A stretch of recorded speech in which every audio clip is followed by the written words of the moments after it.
Bendiciones. Les habla el pastor Arturo Bonilla, a nombre del Ministerio Viviendo la Sana Doctrina, esperando que este pequeño estudio sea de mucha bendición y que te pueda nutrir de la palabra de Dios. El día de hoy vamos a hablar qué es la sabiduría de Dios versus la sabiduría de los hombres. Y para eso vamos a ir a la primera carta de 1 de Corintios, capítulo 2, versículo 1 y 2. Dice: así que, hermanos, cuando fui a vosotros para anunciaros el testimonio de Dios, no fui con excelencia de palabras o de sabiduría, pues me propuse no saber entre vosotros cosa alguna, sino a Jesucristo y a este crucificado.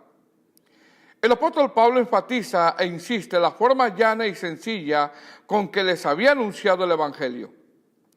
Le dice a los cristianos de Corintio que cuando les predicó el Evangelio, ellos, los corintios, comprendieron y tuvieron entendimiento del mensaje de la salvación.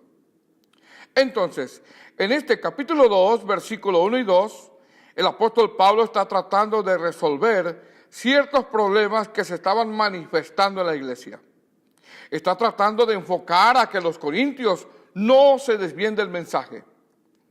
Por eso les dice: así que, hermanos, cuando fui a vosotros para anunciaros el testimonio de Dios, no fui con excelencia de palabras o de sabiduría. ¿Por qué les recuerda esto el apóstol Pablo? Porque los corintios, que son los griegos, antes de que fueran cristianos, algunos de ellos tenían ya una sabiduría humana. Y esta sabiduría humana de la que Pablo sabía que los griegos practicaban era la sabiduría filosófica.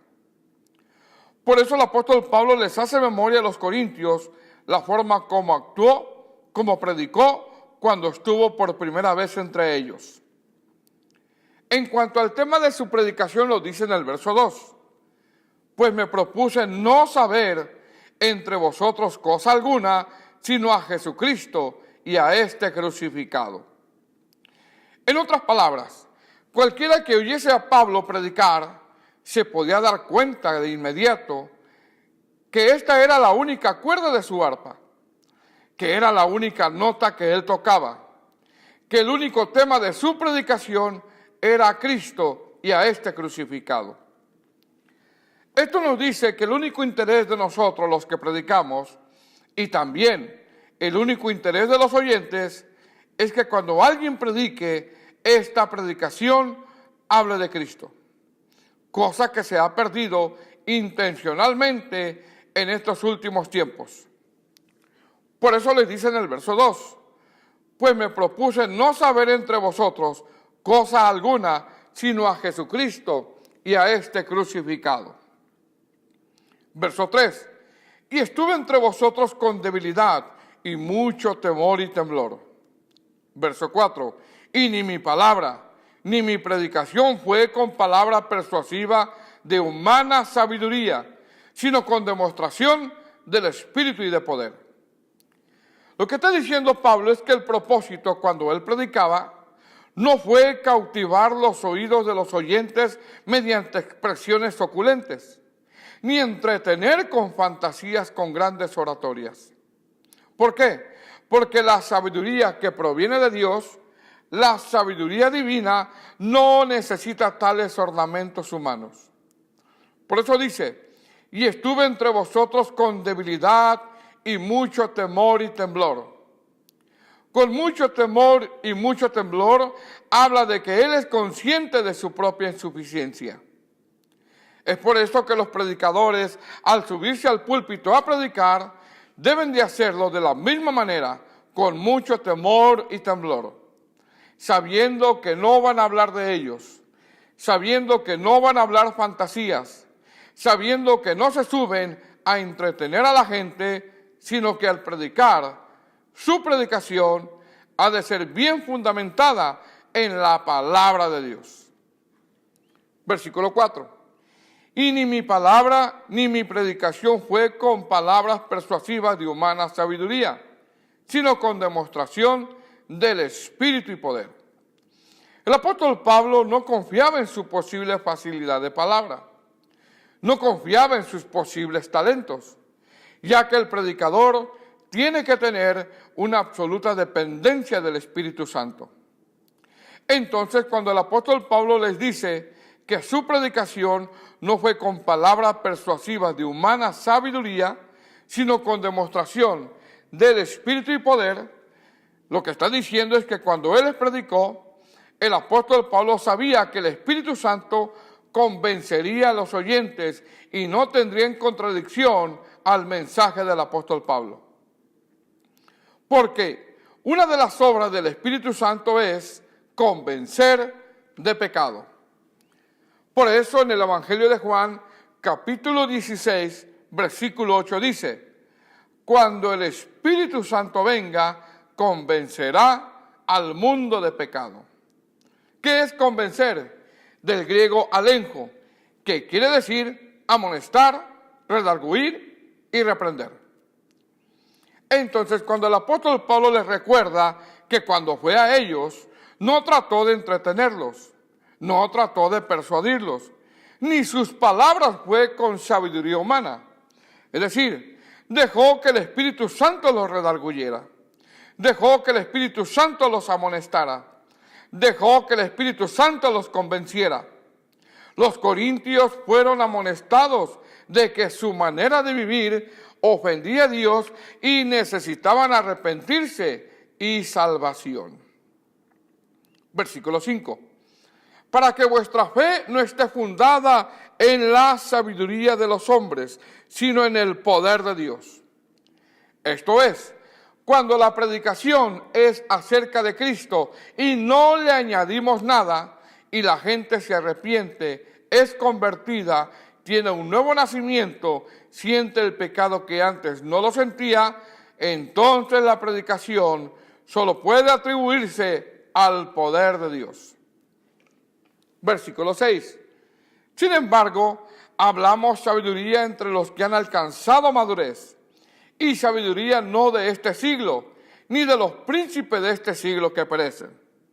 Dice el apóstol, hablamos sabiduría, habla en plural. ¿Cuál es la sabiduría a la que se refiere el apóstol Pablo? Indudablemente es a la predicación del Evangelio. Es decir, el tema del apóstol Pablo es la predicación del Evangelio, la que habla solo de Cristo.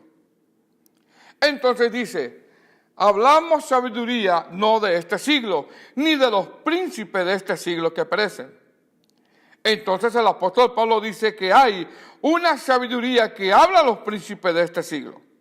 Y al hablar de este siglo, también habla del tiempo presente.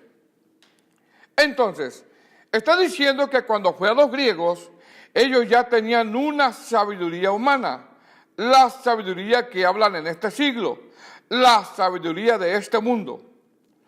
¿Cuál es la sabiduría de este mundo? O la sabiduría que practicaban los griegos. La sabiduría que practicaban los griegos es la filosófica o la filosofía.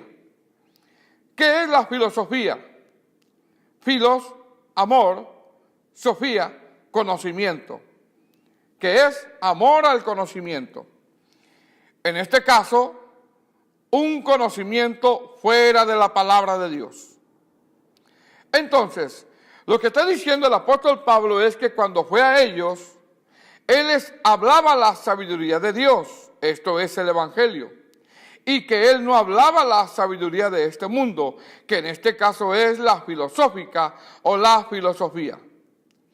Esto quiere decir que la sabiduría humana que Pablo rechaza es la filosófica que hablaban los griegos y que se había introducido a la iglesia.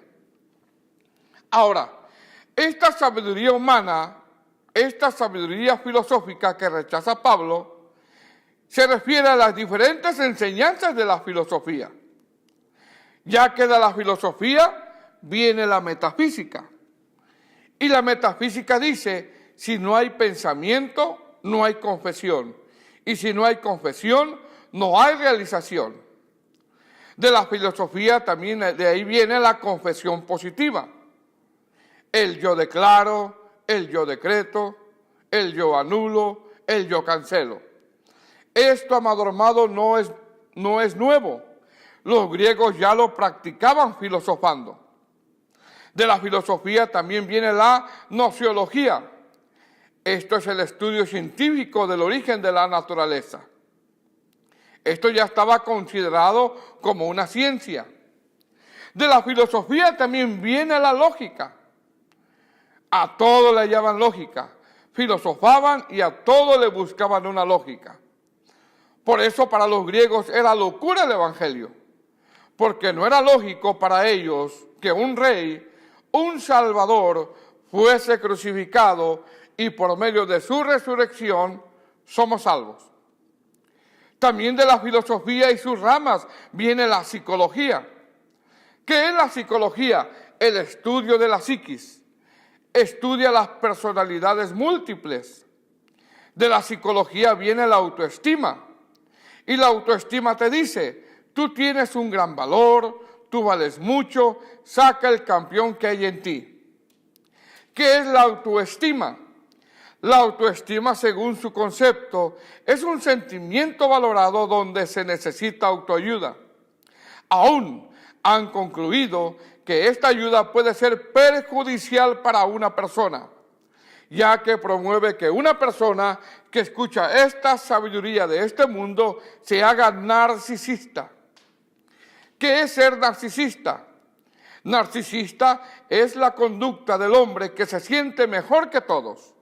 Se ama de ser el más precioso, se aprecia por ser hermoso, tiene admiración por él mismo. ¿Cómo? Yo soy el ungido, yo tengo el poder, etc. Fue en Grecia donde ya por primera vez surgió la citada filosofía, donde enseñaban todo esto.